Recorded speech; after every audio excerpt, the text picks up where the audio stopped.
state of the nation, Nigeria is on the brink. Anyaoku tells Buhari, NASS. Warns, country's affairs extremely worrisome. Wants country's diversity properly managed. I call on our President, the members of the National Assembly, the governors, and indeed, on all our political elites not to continue to live in denial of the seriousness of these glaring facts, if not effectively addressed, are bound to push the country over the brink of a national disaster. Anyaoku. By Sony Daniel, Northern Region Editor. Former Secretary-General of the Commonwealth, Chief Emeka Anyaoku, has sent a blunt message to President Muhammadu Buhari and members of the National Assembly, drawing their attention to the worsening security situation in the country with a strong plea to them to take urgent steps to arrest the drift before Nigeria fails.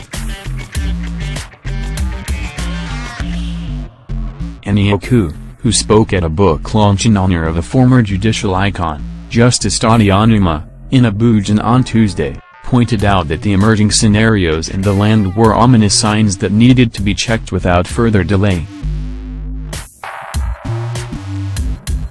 Anyaoku said, "Let me now come to my message to President Buhari and all members of our National Assembly.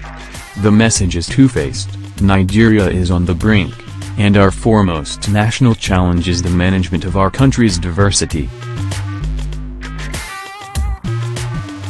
Every diverse federal country throughout the world achieves political stability and socio-economic development through successfully managing its national diversity. There are two common keys to this. The first is having an inclusive central government which gives the peoples of the component parts of the federation a sense of belonging that in turn underpins the sense of unity and patriotism in all the citizens. The second is having adequate delegation of powers to the federating units to enable them to handle their internal security and significant aspects of their socio-economic development. However, today, Nigeria is on the brink. For no objective observer, including those in the government, can deny that the current state of affairs in our country is extremely worrisome.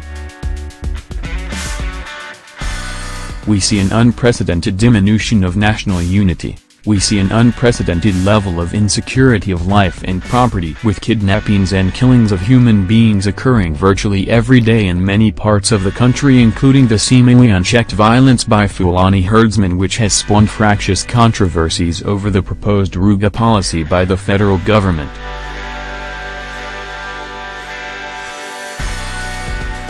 For the sake of peace and integrity of the country, the Ruga policy must be handled with circumspection and strictly in accordance with our extant constitution's provisions on the land tenure.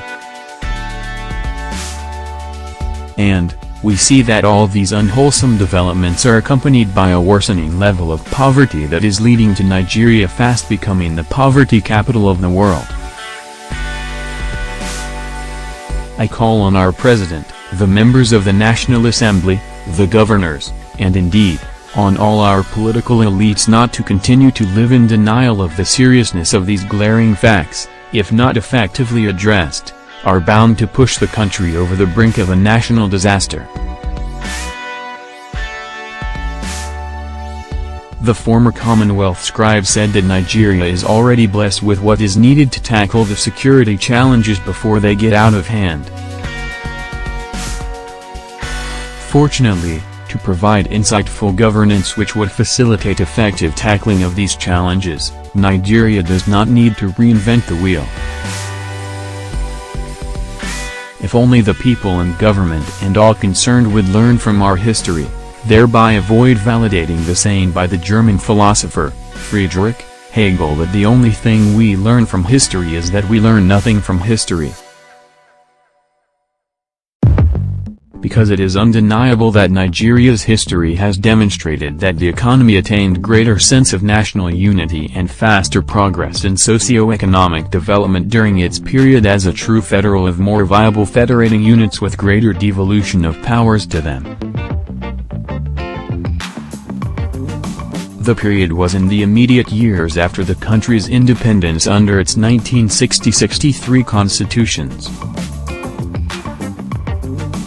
As I have stated on many occasions, I believe that the current travails of Nigeria will more effectively tackled if the country's diversity is managed with a structure of governance that draws not only from the present lessons of successful diverse federations, but more importantly, from Nigeria's own past happier experience during its immediate post-independence years. The remarks by Anyaoku represent Anyaoku's strongest caution to the present leader and come barely 24 hours after former President Obasanjo's widely hailed counsel to Buhari and his administration on the ravaging security challenges in the country, which have claimed many lives and property without appropriate, comprehensive and timely response from those concerned. The attacks in many parts of the country hitherto considered safe have left in their wake sorrows, tears and blood and displaced many from their comfort zones in recent years. The author of the book, Dadi, the Man, the Legend, was written by Delai Banima, and presented today at the Arjuna Center Abuja.